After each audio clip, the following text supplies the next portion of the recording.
The province's health regions have just amalgamated into one super region. A senior post for the region has been awarded to Dr. Susan Shaw, who has chaired the board of Saskatchewan's Health Quality Council since 2011.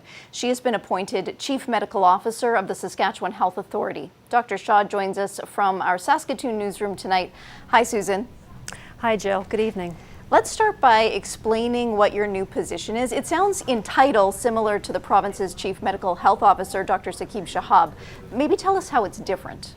Well, it's actually quite different. It's similar in title, but the Chief Medical Officer is a new position that hasn't been in the province up until December 4th, so I feel quite honored to be the first Chief Medical Officer in the province. But my job is to provide direction and leadership to the physician community across the province. Now, some could say that means I'm in charge of all the physicians, but actually what it's more about is working with the physicians and the other providers in the health system to improve the quality of care and, more importantly, the experience that our patients and our staff have when they need care within our province.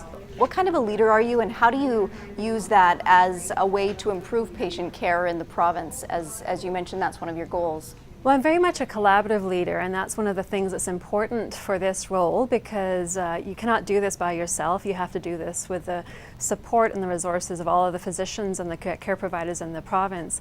How this role is actually different from other positions that have been in place at this level from in the past is that I'm actually working as a partner with another vice president within the health system. Beth Vachon and I together are responsible for improving the quality of care and improving the safety, help set the safety strategy for our province as a whole.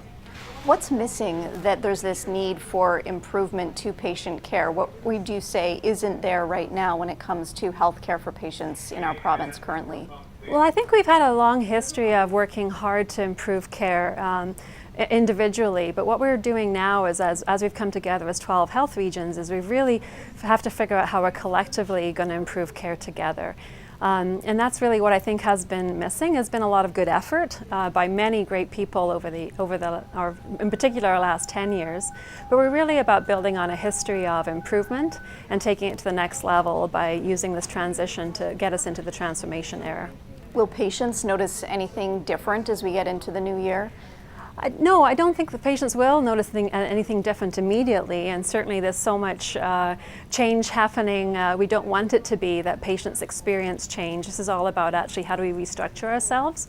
But I do think as we develop better partnerships and different ways of improving care, that the patients will start to notice that they're actually patients are seen as partners, and that they're seeing a better system that works together to support them. A year from now, what's one thing that you would hope is something that you've accomplished?